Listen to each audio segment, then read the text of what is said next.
Estamos esperando que se conecten algunas personas más antes de iniciar nuestro programilla.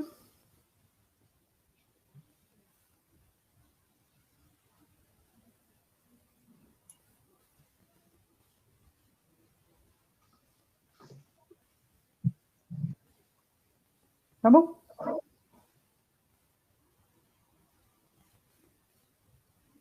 Hola, muy buenas noches a todos. Felices de estar nuevamente en un nuevo programa de la Botica Mujeres en Ciencia y Salud, junto a mis colegas y grandes compañeras y además tremendas mujeres, Nicole Gay y Cristina Pérez. Chicas, ¿cómo están? Hoy día ha sido un día tremendamente noticioso, algunos lo han denominado como histórico, por lo que significó la aprobación del 10% del retiro de los fondos previsionales. ¿Cómo han estado, chicas, desde la última semana? Muy bien, Fabiola, con un poco de frío, pero bien. Bien. ¿Y tú, Cristi, cómo has estado? Bien, hola chicas, buenas noches. Con harto frío aquí en el sur, en Concepción. Y contentas también por una parte de este día tan noticioso y esperanzador, al parecer. Un buen día. Cristina, vamos ahora con las cifras, como es la costumbre de nuestro programa, de lo que hemos sabido durante la última jornada y de la última semana sobre el COVID en nuestro país. Sí, voy a compartirles pantalla. Voy a ahí, no sé si se está viendo. No todavía, Cristina.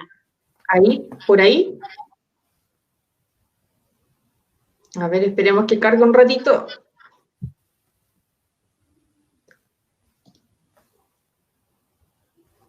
Pero la idea es como compartir. Ahora sí, ahora viene. ¿Ahora sí? Sí, ahora se viene. Ya, ahí sí. Ya, entonces, las cifras de hoy, 15 de julio, la verdad es que están un poquitito más alentadoras, la verdad.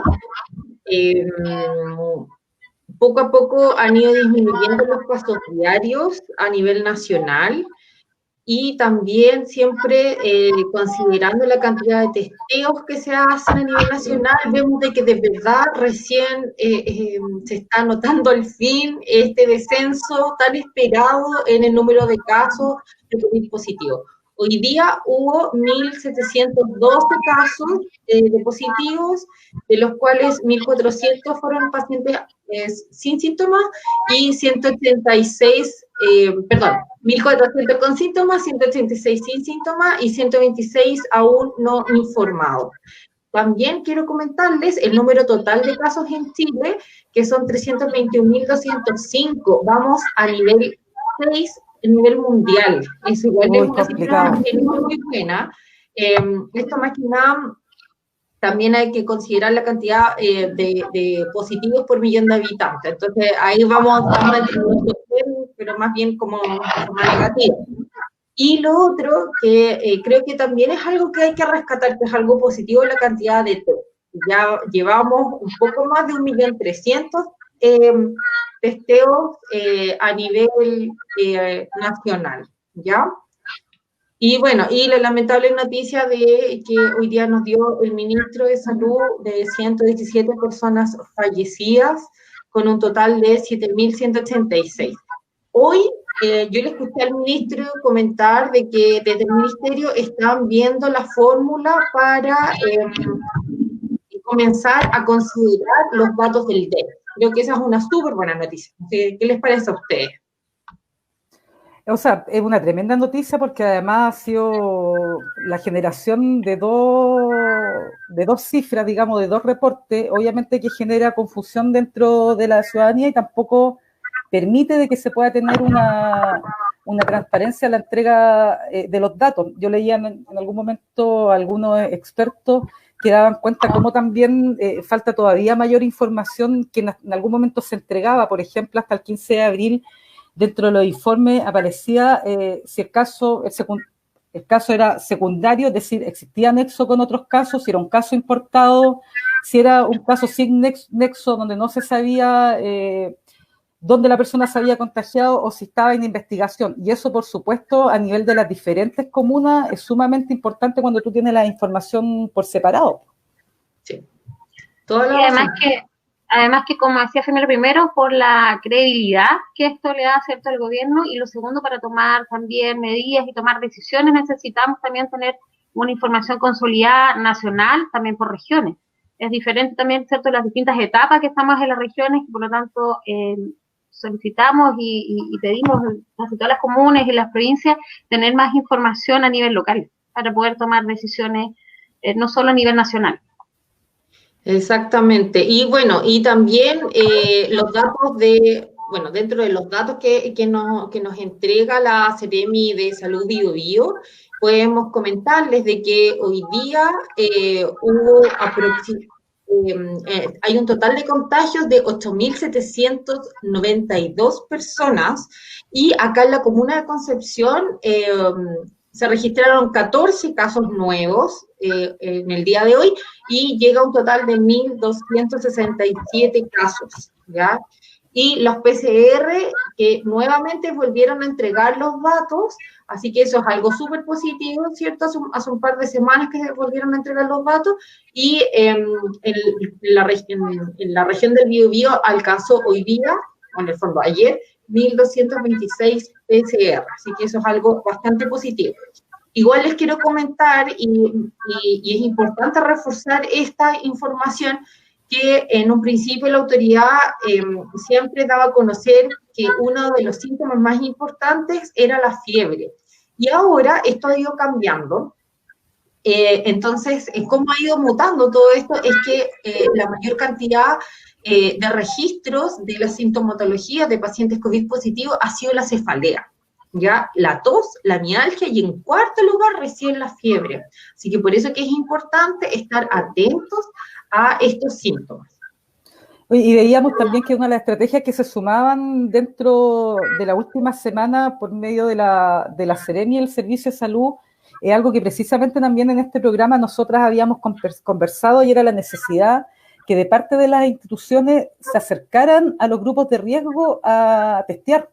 Entonces vimos operativos, la misma Municipalidad de Concepción adquirió una cantidad de test rápido, desde la Seremi se acercaron a los terminales de buses, creo que van a asistir también a otros grupos de riesgo, personas de situación de calle, que era una necesidad y un tema de que se estaba pidiendo hace mucho tiempo, porque por supuesto que te permite hablar rápidamente a las personas que pudiesen ser fuentes altas de contagio.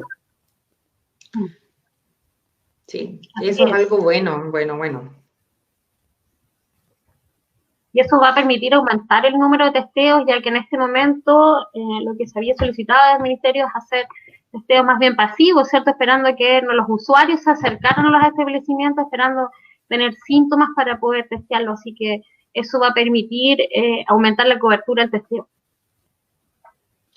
Ahora le estamos mostrando esta lámina que la sacamos desde la página de Medicina Intensiva, y más que nada porque tiene algunas noticias alentadoras, y que por fin está bajando la ocupación de cama en la región metropolitana, que eso es algo súper positivo. Al día de hoy tiene un 89% de ocupación de camas UCI en la región metropolitana, y recuerden de que llevamos semana tras semana en el 97-98% de ocupación, así que hoy día una muy buena noticia. Y en la octava región llevamos más o menos un 73% que ha estado estable. Así que, ¿qué les parece eso?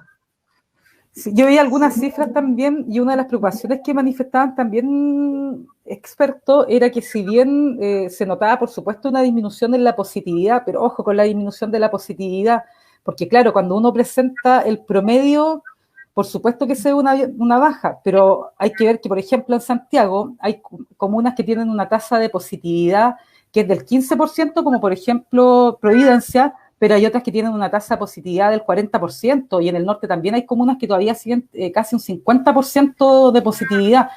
Y además que todavía sigue una cifra de muertos o fallecidos que ha ido durante los últimos días, también ha tenido un pequeño aumento. Eso es importante porque los promedios esconden los polos, y ahí tenemos comunas con bastante alta positividad, y por eso digo que los datos deben ser también segregados por comunas, regiones, para poder tomar decisiones, porque no estamos toda la región, todas las comunas, excepto en las mismas etapas de la transmisión del virus. Exacto. Ya, y aquí otra noticia súper positiva. Hoy día vamos con las noticias positivas, parece. Esta es una página que yo encontré por ahí, que después les voy a dar el dato, y lo que hace es el monitoreo de cómo va la cantidad, cómo va evolucionando la cantidad de vacunas a nivel mundial, los antivirales y otro tipo de tratamientos para el COVID. Ah, qué buen dato. Súper buen dato. Y esto lo Perfecto. actualizan todos los días. Entonces, porque la semana pasada yo lo volví a revisar y habían 157 distintas vacunas y ahora subieron a 169, que es una súper buena noticia. Eso es, ¿qué quiere decir? De que hay 169 distintas vacunas probando en las distintas etapas o distintas fases para poder hacer los estudios clínicos. Así que eso es una súper buena noticia. Y por otro lado, también están los fármacos antivirales que se van sumando a cómo vamos a enfrentar algún tratamiento, ojalá lo más cercano posible ante el COVID. Así que súper bien. Y por último, esto es lo mismo, referente a lo mismo, las distintas fases de las vacunas. Por ejemplo, en la fase 1, tengo entendido que Chile tiene una vacuna en fase 1, y va a recibir el apoyo de China para que avance un poquito más rápido y logre pasar a la fase 3. Y la vacuna, una de las vacunas que va más adelantada es de la marca Pfizer, que va en etapa 4. Así que eso es algo, una noticia bastante buena. Ojalá que en un futuro bastante cercano tengamos esta famosa vacuna. Super.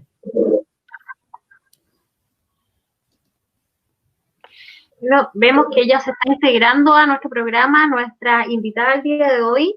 Les voy a contar que ella es sillaneja, estudió en el Colegio Padre Hurtado y fue la primera mujer del centro de alumnos del colegio. Posterior a eso, vive cerca entre Concepción y Bruselas. Estudió en la Universidad de Concepción, ingresó en el año 1989, primero cerco como alumna, y de ahí nunca más se despegó de la Universidad de Concepción y ahora es docente de Derecho Internacional, Relaciones Internacionales e Integración Europea. En su robusto currículum, yo voy a leer algunas de las actividades que ella ha realizado.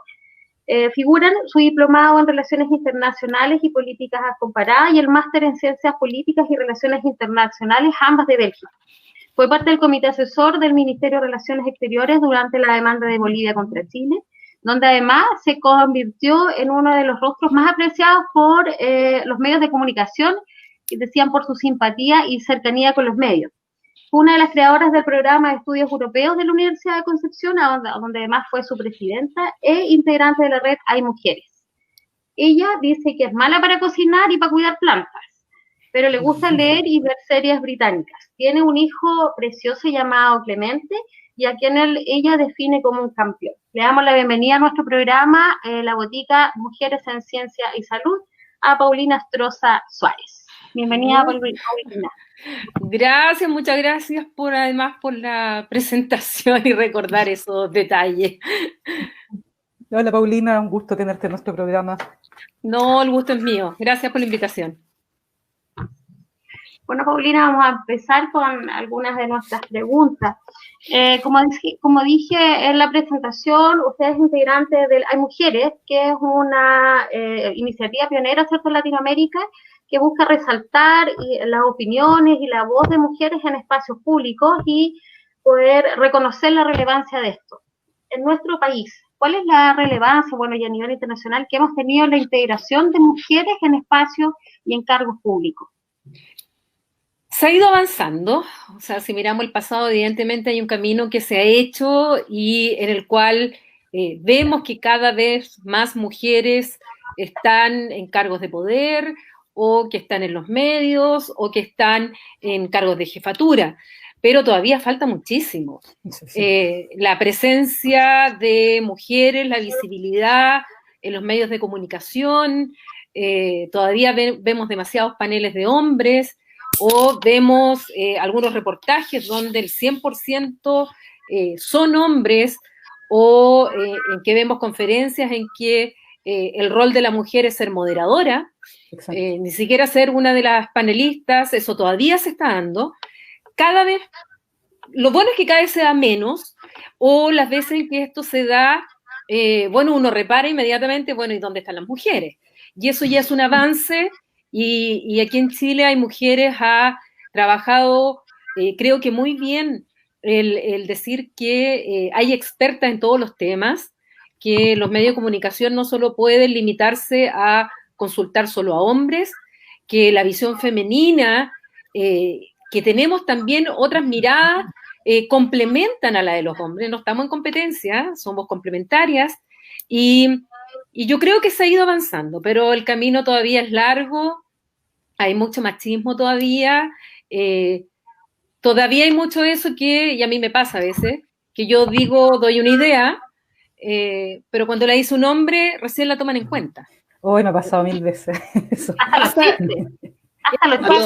A todos. Todo, eso pasa súper seguido, a veces incluso de manera inconsciente por parte de los hombres.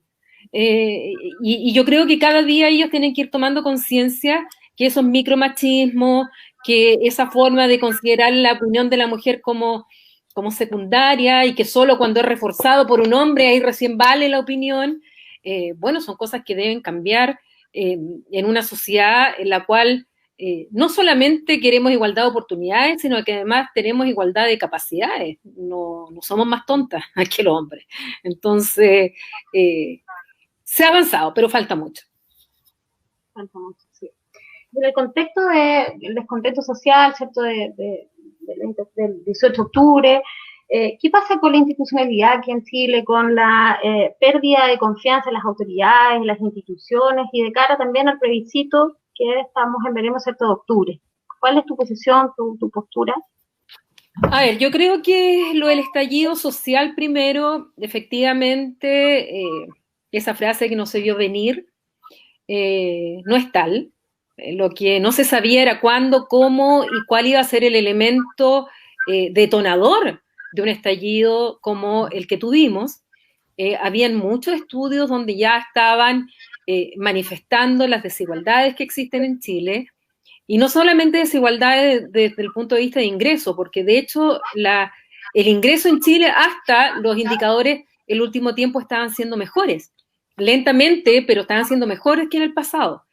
Pero en cuanto a desigualdades de otro tipo, como acceso a la salud, acceso a la educación, trato, en Chile todavía las diferencias son enormes, y qué decir ahora con la pandemia, que han quedado absolutamente al desnudo. Ya venían esos signos, venían signos también de malestar de la población, por ejemplo, en cuanto al aumento del abstencionismo en las elecciones, o sea, llegar a elecciones municipales con un 35%. Fue dramática la última elección municipal. Sí, no sé, 35% de votación, eso es dramático.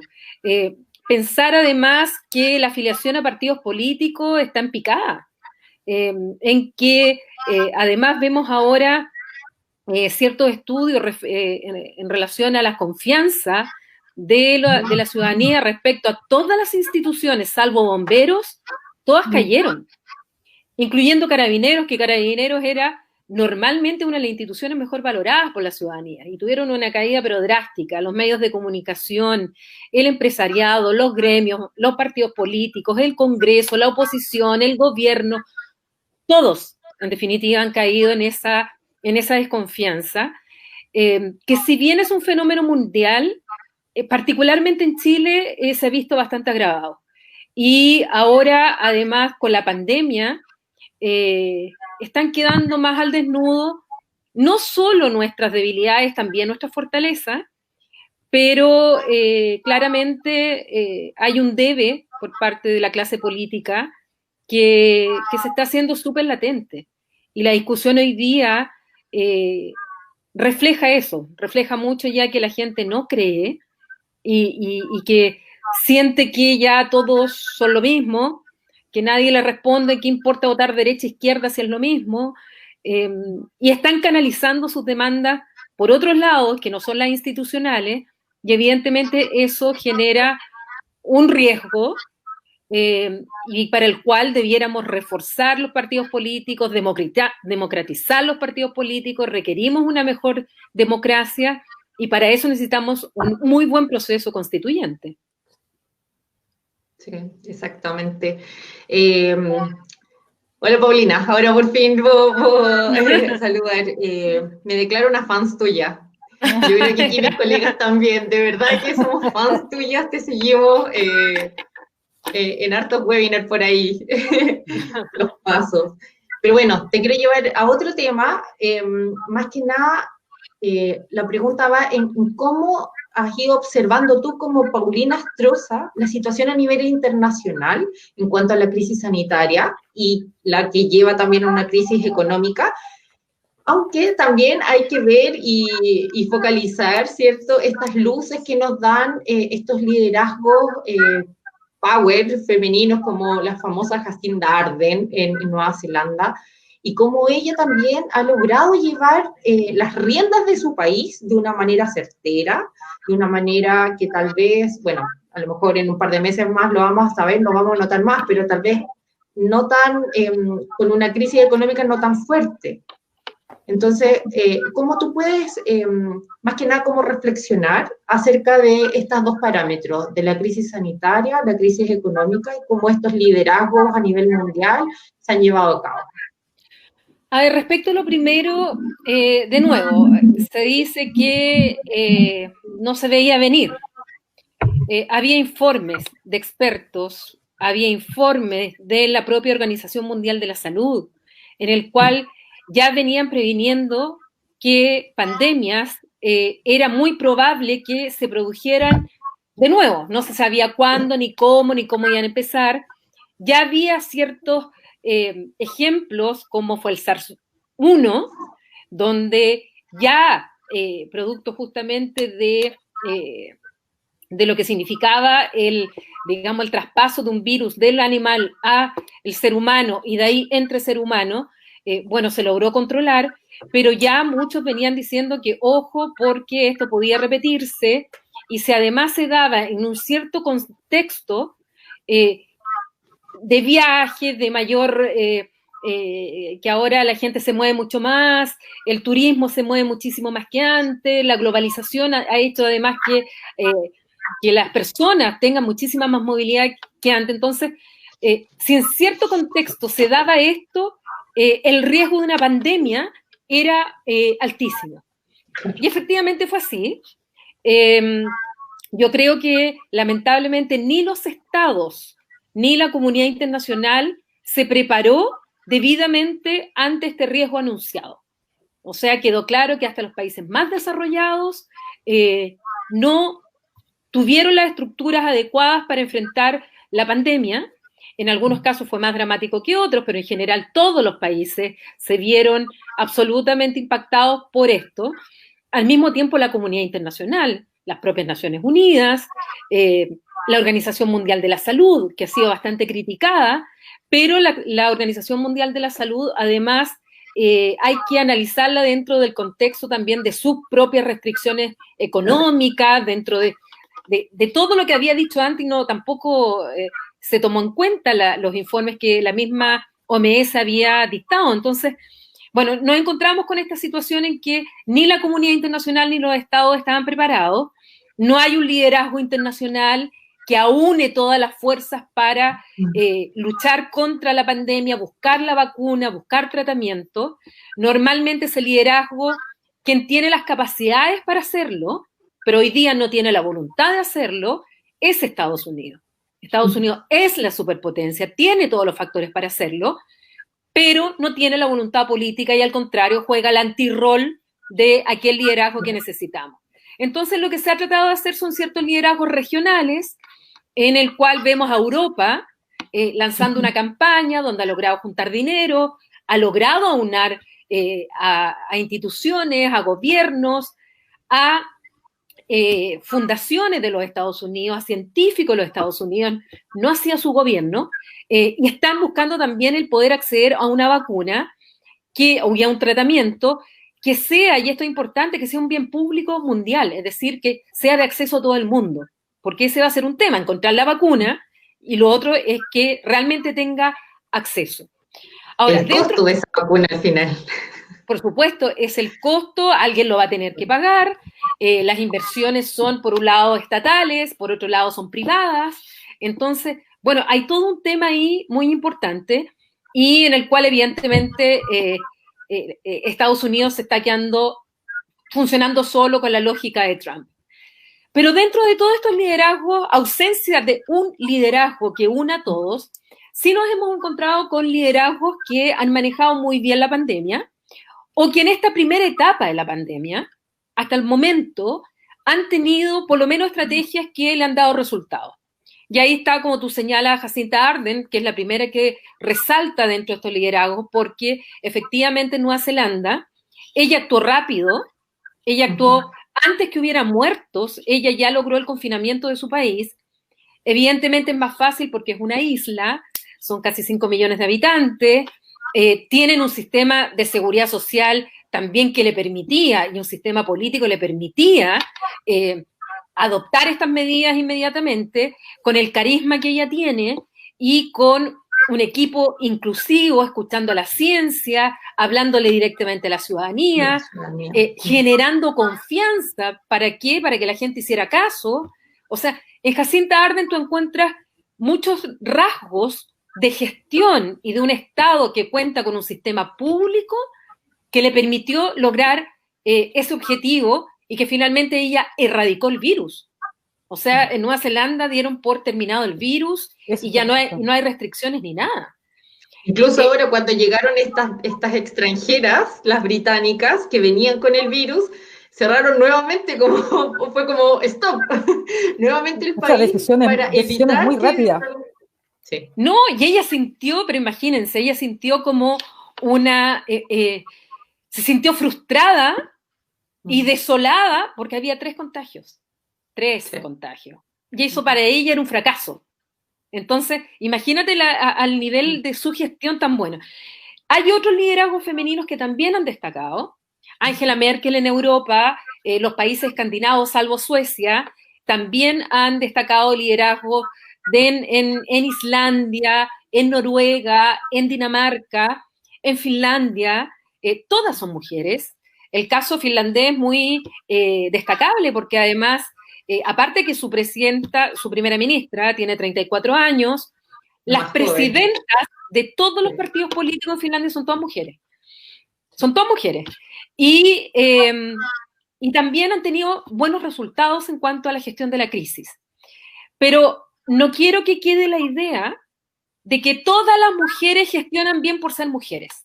Yo no estoy de acuerdo con esa generalización. Porque también nos encontramos con liderazgos femeninos los cuales no les ha resultado bien la gestión de la crisis. Por otras razones. Bolivia, o podemos encontrar el mismo caso belga, que lo conozco más. También se criticó mucho en un inicio a Angela Merkel respecto a las decisiones que tomó, o si nos vamos a liderazgo no de estados, pero de instituciones, se criticó mucho a la presidenta de la Comisión Europea, se criticó a la presidenta del Banco Central Europeo, a Christine Lagarde. Entonces, y también por otro lado encontramos a liderazgos masculinos que también han liderado bien la crisis. Entonces, creo que aquí hay una mezcla de factores en que ha hecho que, bueno, que liderazgos femeninos destaquen, porque además representan como el 9% del liderazgo de los 193 estados de las Naciones Unidas. O sea, son súper pocas las mujeres. Súper poco. Pero a lo que voy es que sí, estas mujeres tienen ciertas características en sistemas sociales públicos muy fuertes, que son países desarrollados, y que ellas actuaron de manera muy rápida y eficaz. Se dieron todos los elementos como para que ellas destaquen. Y eso hay que destacarlo porque es notable que así haya sido. Yo siempre como que llevo la reflexión también, aportando como a la reflexión general, el caso de Taiwán. No sé si lo conocen. Sí. Que más que nada, la presidenta de Taiwán se hizo asesorar, uno de sus asesores, un día que no podía dormir, entonces se puso a ver el Twitter de allá y vio que el Twitter chino, no sé cómo se llama, pero había muchos casos reportados sobre una neumonía atípica, y le avisó a la presidenta, él como asesor, simplemente. Y ella lo escuchó. Y ahí saltaron las alarmas, las alertas, ya tenían toda esta historia anterior de la H1N1, ¿cierto? Y el MERS también, fueron anteriormente, y cerraron fronteras. Y eso fue todo. Y eso fue en diciembre, cuando todavía no se declaraba nada. Pero ella hizo otra cosa además. Ella mandó una carta a la Organización Mundial de la Salud, al director, para decirle que se habían observado casos de neumonía atípica en la ciudad de Wuhan y que por lo tanto los ponía en alerta. Exacto. Y el director de la Organización Mundial de la Salud no tomó en cuenta esa carta y después ella lo anuncia y dice que sí mandó la carta en el mes de diciembre. Y él incluso lo negó.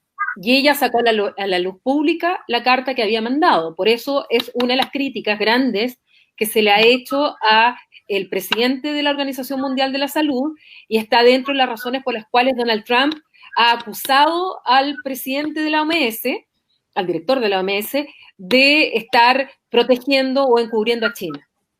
Entonces, está ligado también a esta carta que mandó Taiwán. Sí, pero en el fondo va todo ligado, va todo ligado. Por otra parte, pasamos a otro tema, que es un poco más positivo. Vemos y hemos visto también de que poco a poco algunos países han levantado este confinamiento y han pasado la etapa de desconfinamiento, ¿cierto? En Francia, en mayo, y en España, ahora hace poco, ya en junio empezaron, y ahora ya están más libres, ¿cierto? Y, en el fondo, ¿cuál es la opinión y la reflexión también sobre los rebrotes? Porque hemos escuchado que han comenzado algunos rebrotes en Europa, y cómo esto también va a afectar en una futura nueva crisis sanitaria o el vislumbrar esta crisis sanitaria nuevamente. La situación está muy complicada en Europa. En Europa, lo primero que tenemos que saber es que la Unión Europea, que se le critica mucho, que ha sido lenta, que no ha hecho nada, etcétera, la Unión Europea como tal no tiene competencias transferidas por los estados que la forman, que hoy día son 27, en materia de salud y fronteras. Esas competencias son de los estados miembros. Por lo tanto, a quien le correspondía actuar tomando medidas en materia de salud y de fronteras era los estados. La Unión Europea lo más que podía hacer era tratar de coordinarlos. Y como se presentó la pandemia, finalmente la Unión Europea trató de coordinarlos, pero no logró coordinarlos. Entonces, la etapa de confinamiento fue descoordinada, ¿ya? Todos adoptaron estrategias distintas, desde el punto, o sea, si podemos comparar, Austria fue de los primeros que tomó algunas medidas, y justamente uno de los liderazgos, los cuales masculinos que ha tenido éxito en la gestión de la pandemia, y después paulatinamente el resto de los estados se fue confinando, algunos con medidas más extremas, como Italia y España, y otros con medidas súper relax, como el caso de Suecia. Y bueno, hoy día ya no es parte de la Unión Europea, pero el otro extremo lo encontramos en el Reino Unido. Y en la etapa de desconfinamiento pasa lo mismo. Depende de los estados-nación. La Unión Europea de nuevo ha tratado y trató que el desconfinamiento también fuera coordinado entre todos los países, sobre todo en la apertura de las fronteras, porque en el fondo se cerraron las fronteras, un espacio donde no hay controles fronterizos. Uh-huh. Y el desconfinamiento también ha sido descoordinado, ha sido distinto dependiendo de los distintos países, y tú como señala, efectivamente están ocurriendo rebrotes muy importantes. Hoy día estaba leyendo que de nuevo Cataluña tiene un rebrote muy grande. Creo que Aragón fue otra de las zonas donde hubo otros rebrotes. En Francia tuvieron que cerrar colegios por la cantidad de infectados. Y así está pasando en varias partes donde los rebrotes. En Alemania pasó con un matadero donde habían, no sé, 800 personas. Este fue un tremendo rebrote. 7.000 personas aproximadamente. Y partió con 800, pero como el nivel de contagio ya te llega, entonces tienes que cuarentenar inmediatamente lo que es trazar, después no sé qué viene, después confinar. Bueno, y en Alemania lo que empezaron a hacer fue eso, tanto en Alemania, en Francia, en España, en Italia, a confinar aquellos lugares donde estaban surgiendo estos rebrotes. Entonces, la situación, Angela Merkel lo dijo, estamos caminando sobre una delgada capa de hielo, o sea que en cualquier momento esto se quiebra y de nuevo nos vamos a confinar, y evidentemente esto trae el miedo no solamente a los rebrotes, sino que también a que la crisis económica sea aún peor de lo que ya está siendo y está anunciado que será. Y en el caso de los Estados Unidos, por ejemplo, que la situación es hiperdramática, en Estados Unidos no solamente, no es que haya rebrote, en Estados Unidos están en la primera ola recién y con una curva ascendente impresionante. Entonces, bueno, y con Donald Trump que está llamando a abrir todo y a presionar hasta las universidades para que abran. Entonces el tema de los rebrotes está complicando mucho la situación. Hasta Melania ha sido como la cuota de cordura llamando a usar mascarilla. Hasta Melania ha sido más...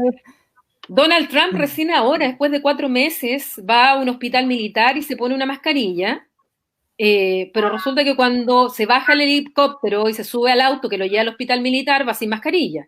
Y cuando se baja del auto y se sube al helicóptero para irse, va sin mascarilla.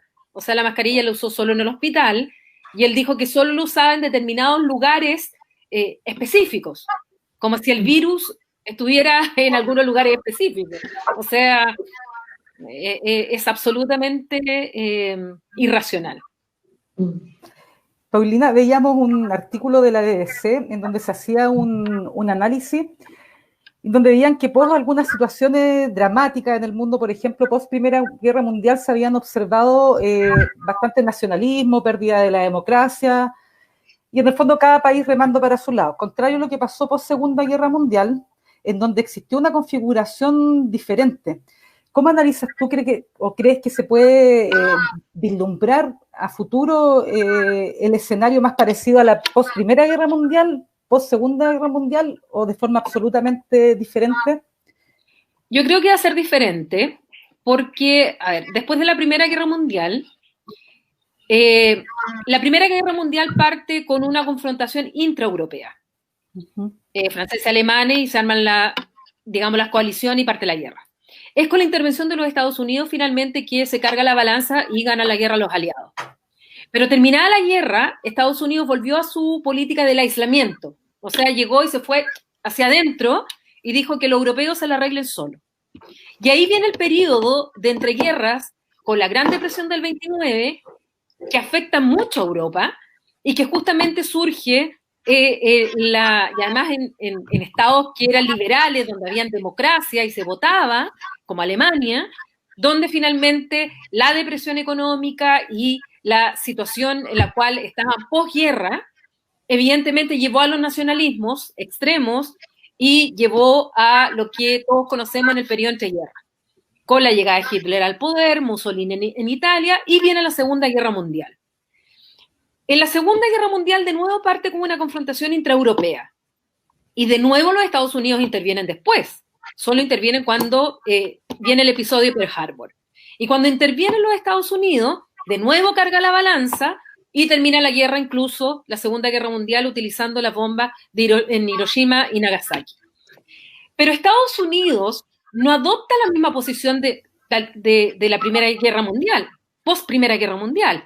Decide involucrarse en la creación del nuevo orden mundial. Entonces, no adopta la posición de aislacionismo, sino que toma un rol activo. Y ese rol activo va desde el Plan Marshall, de ayuda y recuperación económica a Europa, como para crear los cimientos de lo que va a ser la post-Segunda Guerra Mundial. Se crean las Naciones Unidas y todo lo que viene después. Lo que está ocurriendo ahora está abriendo interrogantes. Yo no tengo la respuesta cómo va a ser, porque nos encontramos con un presidente de los Estados Unidos que está de nuevo con una posición de aislamiento, de repliegue al interior y de abandonar y además atentar contra todos los cimientos de aquello orden internacional que crearon los propios Estados Unidos post Segunda Guerra Mundial, y además con esta actitud justamente nacional populista que tiene él, de contra las instituciones internacionales, contra las negociaciones multilaterales, con toda esa posición que tiene el presidente de los Estados Unidos. Pero tenemos que esperar el 3 de noviembre para ver si va a ser reelegido o no. Porque con Biden las cosas pueden cambiar. En varios sentidos pueden cambiar y en otros puede que se mantengan. Además que ahora nos encontramos con una China que está en ascenso como actor internacional, que no era la situación post Segunda Guerra Mundial. Y esa China que ha ido ganando espacio a través, sobre todo, su soft power, el poder blando, a través del comercio, de las inversiones, a través de los acuerdos internacionales. Entonces nos encontramos en un escenario distinto y que no sabemos, no está claro si vamos a avanzar hacia un sistema que va a requerir de mucho más multilateralismo, porque hay una crisis de gobernanza del multilateralismo evidente, pero que esta pandemia nos está dejando claro que si no trabajamos en conjunto, sencillamente los estados solos no van a poder enfrentar otra nueva pandemia. O los estados solos no van a poder enfrentar los efectos negativos del cambio climático, no van a enfrentar el narcotráfico, la migración, etcétera. O si nos vamos a encontrar con estados que cada vez más se van a replegar, como los Estados Unidos, y nos vamos a encontrar en una suerte de nacionalismos que nos pueden llevar a un escenario, dicen algunos, parecido al periodo entre guerras. Pero los estados hoy día son tan interdependientes unos de otros que yo veo difícil que lleguemos a un periodo exactamente igual al periodo post-Segunda Guerra Mundial, Primera Guerra Mundial. Por eso es que se abren tantos escenarios que yo todavía estoy observando porque no tengo claro hacia dónde vamos a ir, a qué reconfiguración nos vamos a ir, y yo esperaría además las elecciones del 3 de noviembre en Estados Unidos. Y precisamente de eso me gustaría preguntarte cuál es tu opinión, observación o análisis con respecto a todo lo que se viene en Estados Unidos y que ya se está viviendo en esta elección que se aproxima el 3 de noviembre, con obviamente Trump por un lado, Biden por otro. Veíamos también durante las últimas semanas que incluso se pensaba de parte de los demócratas incorporar a esta dupla a Condoleezza Rice, que a pesar de ser republicana decían que no era tan ideológica y por lo tanto podría sumarse a este equipo. Y hasta también a esta farándula, porque se sumó el rapero Kanye West, el marido de, ¿cómo se llama la esposa? Kim Kardashian. De la Kim Kardashian, que también son toda una institución dentro de Estados Unidos, pero que por supuesto también le coloca un poquito más de color en medio de, entre comillas, un estallido social que se vivió con bastante fuerza desencadenado por el asesinato de este afroamericano, De Lloyd Floyd, que por lo tanto también le agrega toda una temática a esta elección y campaña. A ver, las elecciones en Estados Unidos son particularmente atípicas. Estas elecciones no han sido normales. Piensen ustedes que gran parte del periodo de campaña presidencial finalmente no se podía hacer como tradicionalmente era en los Estados Unidos, a través de los grandes meetings, en que los candidatos recorren los distintos estados, donde se hacen las convenciones demócratas. Nada de eso ha podido pasar con lo de por la pandemia. Y evidentemente la pandemia vino a remecer el escenario en los Estados Unidos. Hay un antes y post pandemia también en la campaña presidencial. Antes de la pandemia, los números en la economía jugaban muy a favor del presidente Trump. En materia económica, en materia de desempleo, de creación de empleo, los números eran favorables a Trump y por lo tanto él iba a usar mucho el argumento económico para poder ganar votos. Y además con toda su técnica y su tradicional buscar enemigos afuera para reforzar su poder duro en Estados Unidos, y ya lo había encontrado con China, ya lo había encontrado con otros enemigos que él encuentra afuera. Sin embargo, con la pandemia, primero, voy a ocupar una palabra que no me gusta porque se parece a mi apellido, pero lo siento, con la desastrosa gestión de la pandemia, además no siguiendo la opinión de los científicos, sobre todo de Anthony Fauci, que es aquel experto mundial que asesora al presidente y que no lo sigue en sus recomendaciones, con la pérdida de millones de empleos en tan corto tiempo. Evidentemente todos esos factores se suman. Se suma además todo este fenómeno que tú señalabas de Black Lives Matter, que en el fondo fue un estallido tan grande que no solamente fue, las manifestaciones fueron en las típicas ciudades donde había habido anteriormente manifestaciones por la violencia la violencia policial contra la población afroamericana. No, esta vez fue en más de 100 ciudades, incluso hubo pequeñas manifestaciones en Texas, donde no es precisamente Baltimore, y en ciudades en Europa y en otros lugares. Entonces el movimiento fue tan fuerte que evidentemente le suma otro factor a la campaña.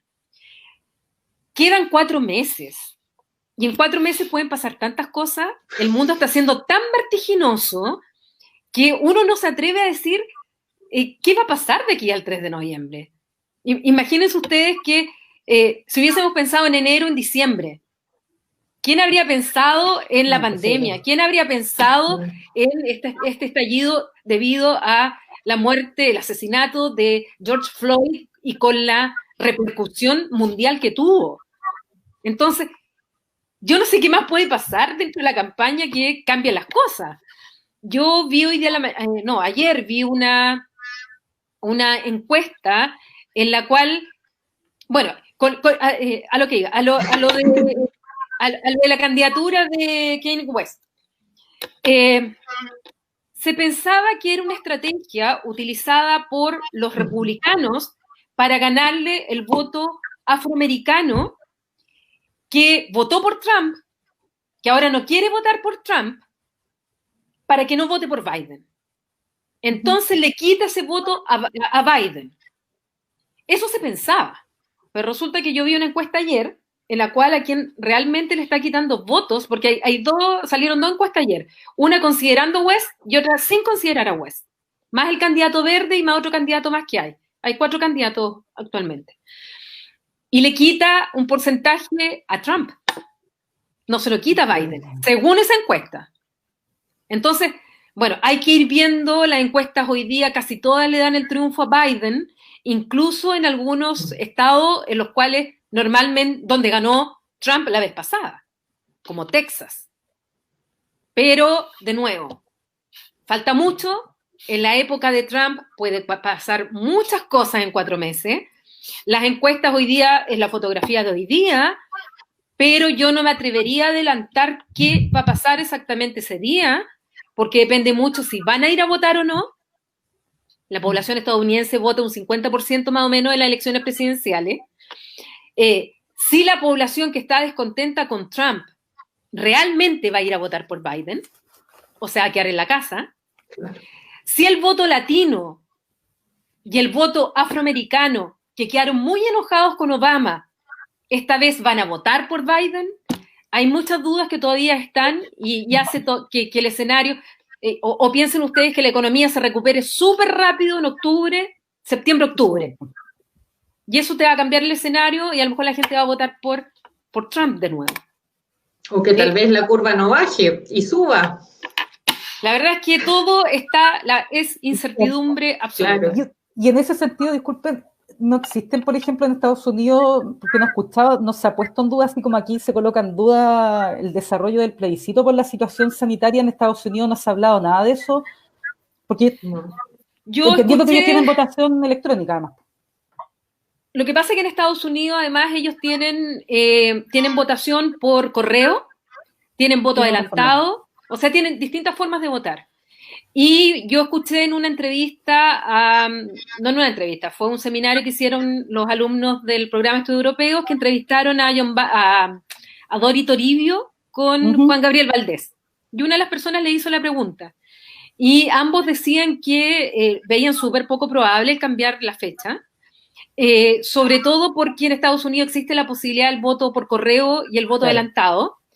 Y además porque de ser así, ya ahora tendrían que hacer la modificación legal para cambiar. Y nadie ha hablado de cambiar la fecha. Así es que lo más probable es que esa sea la fecha de votación, aun cuando la pandemia siga. De hecho, las votaciones de las primarias han seguido desarrollándose en pandemia. Paulina, y en otro tema que fue el cierre de las embajadas chilenas, ¿cierto? En Argelia, Siria, Dinamarca, Grecia, y según lo que nos decía el ministro Teodoro Rivera, que era para fortalecer Asia-Pacífico, Europa Central y Oriental, y que se ve marcada también en esta renuncia de Gloria de la Fuente al Consejo Asesor y de la renuncia del subsecretario Cristian Barros. ¿Qué nos puedes comentar sobre eso? Ay, no podría comentar tanto. Hemos leído tus tweets, Paulina. Podríamos hacer todo un capítulo de esa historia. A ver, para resumir. Te hacen pasar rabia. Y yo trato de estar calmada. Yo me modero, yo me amarro los dedos para no tuitear. Pero me buscan. Ahí lo primero es que yo encuentro que fue, enterarse, que todos nos enteráramos. Y estoy incluyendo a parlamentarios, estoy incluyendo a gente de Cancillería, estoy incluyendo a ex cancilleres que tienen un consejo, estoy incluyendo el Consejo Asesor de Política Exterior, que es recientemente nombrado por el canciller, estoy incluyendo a los parlamentarios de las comisiones de Relaciones Exteriores de la Cámara de Diputados y del Senado, que todos, absolutamente todos, nos enteráramos por el diario del cierre de estas 5 embajadas, lo encuentro una torpeza enorme. Primero. Segundo, las razones que dieron originalmente, porque yo me vi las sesiones del Congreso, de las sesiones de las comisiones de Relaciones Exteriores de ambas cámaras, las explicaciones que dio tanto el ministro como una persona que le pidieron que explicara el supuesto estudio que ellos hicieron para tomar esta determinación, me parecieron pero absolutamente pobres como argumento. Documento que ni siquiera se lo habían entregado a los parlamentarios. Los parlamentarios pidieron que le entregaran ese estudio y a la sesión de 15 días después se lo volvieron a pedir y no se lo habían entregado. Y la verdad es que alguien cercano a mí lo pidió por ley de transparencia y le dijeron que se van a tomar 10 días más para ver si se lo entregan, todavía no lo entregan, y nunca más se habló de ese famoso estudio. Entonces, la verdad es que me parece primero una torpeza la forma, porque una decisión de ese tipo, nunca en la historia Chile había cerrado 5 embajadas, ni 4 ni 3. Normalmente cuando se cierran embajadas es por razones políticas, porque se rompen relaciones diplomáticas, puntual y bien estudiado. Pero aquí no había nada de eso. En segundo lugar, lo encuentro de una falta de oportunidad enorme, porque nosotros estamos negociando el acuerdo de asociación con la Unión Europea. Y cerrar 3 embajadas europeas cuando necesitamos el voto favorable de los parlamentos de esos 3 países para que este acuerdo entre en vigor, me parece también que es no haber considerado el factor político del cierre de esa embajada. Además, una de las embajadas era la embajada griega. La embajadora de la Unión Europea es justamente griega. O sea, no creo que la embajadora Stella Servoudaki le tiene que haber gustado mucho enterarse que más encima la embajada griega era una de las que se cerraban. Por otro lado, los argumentos eran que se tomaron como factores la innovación, el comercio, la competitividad, el tema cultural. Bueno, yo decía, aplicando todos esos criterios, por ejemplo, ¿por qué estamos cerrando Dinamarca? Cuando Dinamarca, en términos de competitividad, subió al lugar 7.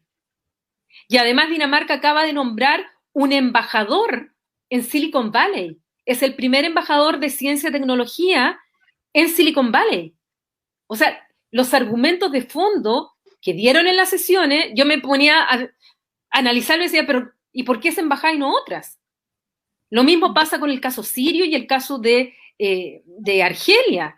También por factores políticos eran muy cuestionables que se cerraran. Y fue tal la batahola que no se van a cerrar. Cancillería echó atrás la decisión y creo que fue muy poco socializada, que debió haberse conversado dentro de Cancillería, con sus diplomáticos, con los consejos asesores, con los parlamentarios, si es que de verdad se tiene un plan estratégico para reforzar o no. pero así el cierre y de esta forma, de verdad que me pareció una torpeza y así lo dije varias veces.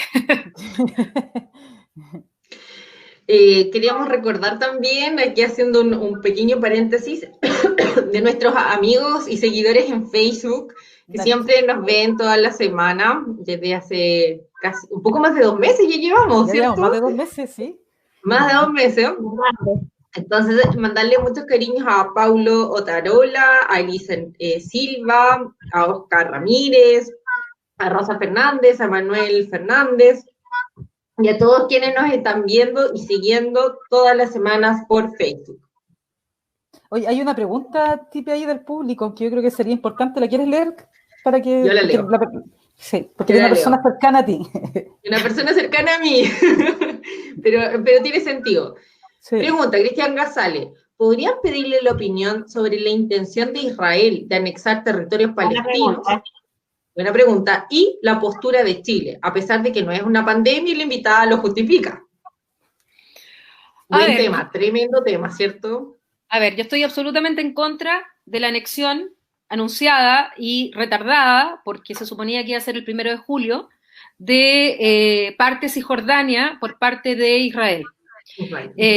Aquí nosotros tenemos resoluciones de Naciones Unidas, una es la 281 y la otra no me acuerdo el número, en el cual se le dice claramente a Israel que debe devolver los territorios ocupados en la guerra de los 6 días. Y dentro de esos territorios está justamente lo que dice relación con Cisjordania. También dice relación con los altos del Golán respecto a Siria, que no solamente no los devolvió, sino que además los anexó, y Estados Unidos con Trump le reconoció esa anexión. Devolvió otros territorios que también los había ocupado en la guerra de los 6 días, parte del desierto de Sinaí, que se lo devolvió a Egipto después de un tratado, de un acuerdo al que llegaron, pero queda esta situación claramente de Cisjordania. Viola el derecho internacional, es una adquisición por medio de la fuerza que está prohibida por el derecho internacional. Además hay resoluciones de Naciones Unidas que así lo prohíben, y además la comunidad internacional, tanto desde el secretario general de la ONU como lo han hecho la Unión Europea específicamente, han dicho que esa anexión es contraria al derecho internacional. La posición de Chile, yo no sé si han dicho algo, no lo sé. Nosotros reconocimos en el primer gobierno de Piñera, Chile reconoció a Palestina como Estado independiente.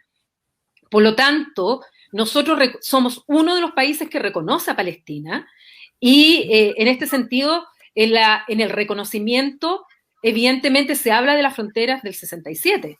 Entonces, esta anexión viola el derecho internacional. Los presidentes anteriores, republicanos y demócratas, siempre mantuvieron controlado a Israel que no lo hiciera, porque esto es encender aún más lo complicado que es la situación en Israel-Palestina. Deja fuera totalmente la posibilidad de la creación de 2 estados.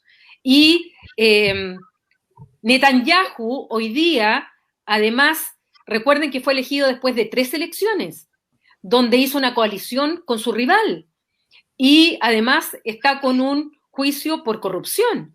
Entonces, hay una serie de factores que pudiera que a él lo impulsen a realizar este acto, uno para desviar la atención respecto a los temas internos, y otro porque tal vez está pensando que el 3 de noviembre puede perder Trump y va a ganar Biden, y se iría, además, se rompería un poco con este acuerdo del siglo que presentó Estados Unidos a principios de este año, que lo dirigió el yerno de Donald Trump, Jared Kushner, no me acuerdo el nombre ahora, es el yerno, el marido de la hija, y que, bueno, y en ese plan incluía a estos territorios como parte de Israel. Entonces, la situación es muy, muy, muy delicada, y evidentemente afecta lo que significa la poquísima estabilidad que tiene ese sector del mundo. Paulina, vamos a pasar ahora a una sección nueva en nuestro programa, que se la copiamos, para ser sincera, al consejero regional Oscar Ramírez en su programa, pero le cambiamos el nombre, sí, pero le hacemos el reconocimiento, que se llama Desde los Ovarios. Entonces, ¿Y cómo se llama el de Oscar? El Oscar se llama Desde la Guata. Ah, ya. Le hicimos más femenina. Claro. Entonces estamos dando algunos nombres de personajes, obviamente, de la política nacional e internacional, y la idea es que tú nos respondas la primera palabra o frase que se te ocurra. ¿Ya? ¿Palabra o frase? O frase, sí, para no ser tan estricta. Sebastián Piñera. Complicado y desconectado con la realidad. Jacinda Arden. Notable liderazgo en pandemia. Boris Johnson. Desastre. Michelle Bachelet. Buenas ideas y varias mal implementadas. Donald Trump. Demente. Angela Merkel.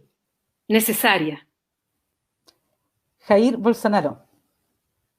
Doblemente demente. Isquia Siches. Valiente. Necesaria. Patricia Muñoz. Ah, es que la Pati es mi amiga, pues. Seca la Pati, seca la Pati.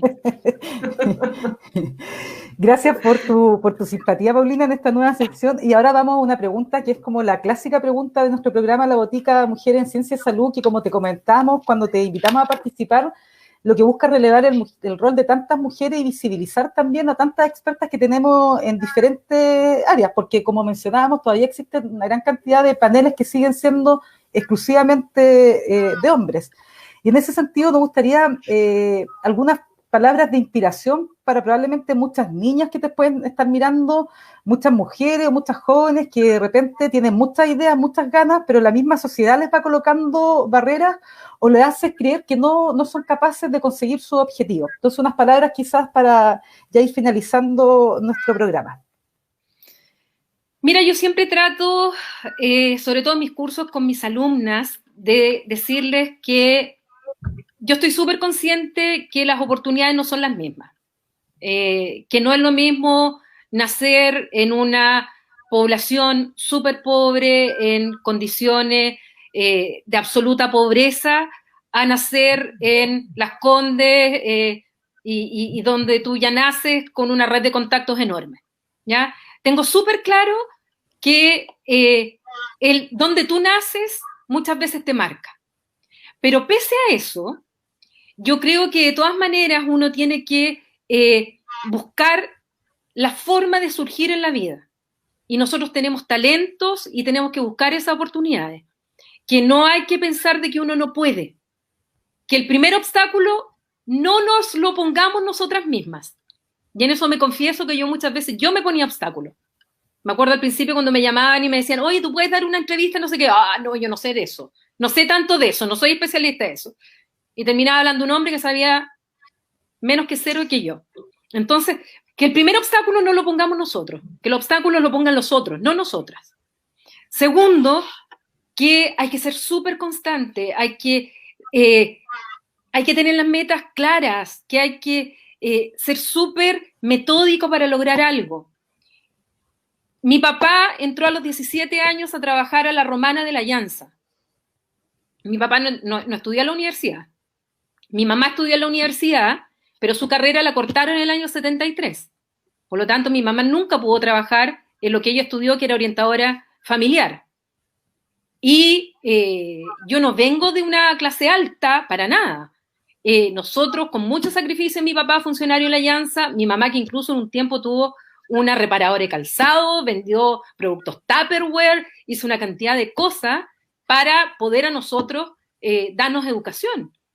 Y con mi hermano Cristian, bueno, estudiamos, nos esforzamos y salimos adelante. Mi hermano es ingeniero químico, yo soy abogada, buscamos la forma, mis papás nos dieron esas oportunidades y yo soy de Chillán, de la población Llanza, y a veces cuando yo le doy clase a alumnas sobre todo en Derecho en Chillán, y me miran así como, bueno, y el derecho internacional, yo le digo, pero si se puede, claro que se puede, claro que podemos salir adelante, si depende de nosotros. nadie nos va a ir a buscar a la casa. Nadie. Olvídense que alguien va a ir a la casa y les va a ir a ofrecer una beca. Las becas se buscan. Se buscan. Ahora yo les digo, ustedes tienen internet, tienen una serie de cosas que en mi tiempo no habían. Pero hay que buscarlas. La oportunidad no van a llegar a la puerta. Y para eso hay que estudiar, para eso hay que prepararse, para eso no hay que solo conformarse con sacarse el 4 y con hacer... No, hay que hacer labor comunitaria, hay que ser íntegro, hay que tratar de participar. Si les gustan los partidos políticos, participen en el partido político, traten de cambiar el partido político, traten de dar ese valor que pueden tener. Tratar de salir adelante, e insisto, no ponernos nosotros los obstáculos, que sean por último los otros los que los pongan para que nosotros los saltemos, pero se puede salir adelante. Es feo hablar de uno mismo, pero yo les digo, yo vengo de una familia clase media, bueno, ahora se habla tanto de la clase media que ni siquiera sé si era clase media, a esta altura ya no sé qué es clase media. Uno se lo juzga después. Sí, ya no tengo idea si es clase media, pero claramente no éramos de una familia acomodada. Y bueno, nos sacamos, yo me saqué la mugre estudiando. Y siempre teniendo clarito que yo me quería ir al extranjero, que yo quería estudiar fuera, que yo quería aprender un idioma. Y bueno, además he tenido la tremenda suerte de haber encontrado un marido que me ha enganchado en todas. Oye, increíble ese apoyo de lo fundamental que es. O sea, mi marido ha dejado su trabajo 2 veces por las 2 veces que yo me gané beca para ir a estudiar afuera. O sea, mi marido tenía la tremenda generosidad de él dejar su carrera profesional porque yo siguiera mi carrera profesional. Y eso no lo hacen todos los hombres. No. Y además él se dedicó durante mucho tiempo, sobre todo cuando vivimos en Bélgica, a criar a nuestro hijo. Entonces, eso también ha sido parte de la suerte que yo he tenido en mi vida. Y voy a cumplir 25 años de casada, y eso también es súper importante. Porque tal vez en otro contexto, con otro marido, o estoy separada, me habría ido a hacer lo mismo, pero separada. Yo creo que sí. O sencillamente no habría logrado todo lo que he logrado si no hubiese tenido también el apoyo de mi marido. Oye, y es un tremendo orgullo además porque cuesta mucho que ya consideren a las mujeres y que consideren tanto a una mujer que viene de regiones, que no está en Santiago. Creo que es súper relevante incluso para nosotras que somos de provincia. ¿Que nos consideren dónde? No, nos consideran de repente en Santiago, los grandes canales de televisión, que lo que pasa contigo, que normalmente te están llamando para temas de política internacional, pudiendo encontrar de repente expertos en Santiago, y eso también habla súper bien del trabajo que has ido desarrollando a lo largo de tu carrera. Pero eso tiene un detalle, porque no es que me hayan venido a buscar aquí a Concepción, fue desde Bruselas. Desde Bruselas, imagínate. Cuando yo vivía en Bruselas, y yo ya daba algunas entrevistas en la Radio Futuro, me acuerdo, ya daba alguna entrevista antes de irme a Bélgica, pero mayormente los medios no me conocían. Cuando yo estuve en Bruselas, como yo vivía súper cerca de La Haya, y yo fui a los juicios de La Haya, y ahí yo conocí conocí a los periodistas, conocí a muchos periodistas. Y a partir de eso, después me empiezan a llamar por teléfono, sobre todo una radio, y unos periodistas en especial me llamaban mucho porque yo estaba en Bruselas. Y después cuando yo volví a Concepción, un tiempo incluso me dejaron de llamar en esa radio. Y yo empecé a escuchar que entrevistaban a un hombre que estaba en Londres para hablarles de los temas europeos que normalmente yo hablaba, y que además yo me daba cuenta que no sabía mucho del tema. Y yo una vez les pregunté por qué. Y me dijeron que era porque era más glamoroso entrevistado a alguien desde Londres que de Concepción. Entonces, también tiene el detalle que a mí yo no llegué a Santiago por Concepción. Increíble. Yo llegué a Santiago por haber vivido en Europa. Y claro, pues ya me conocieron, y ahora sí me llaman, y ahora es mucho más fácil, y conozco a muchísimos periodistas y me llaman y todo.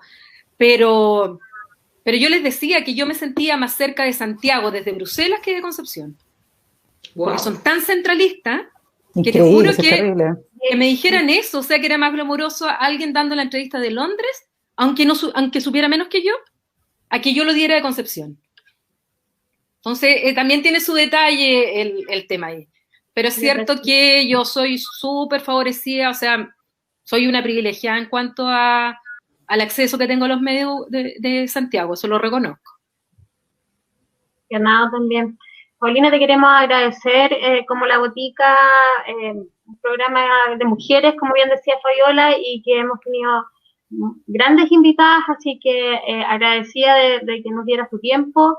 También te ofrecemos el espacio, si tú quieres también difundir o contarnos alguna novedad. Así que muy agradecida por esta mirada además global, internacional, y que por lo menos a mí me dejó varias cosas en reflexionar y buscar también información. Así que agradecida en lo personal y a nombre de mis compañeras también.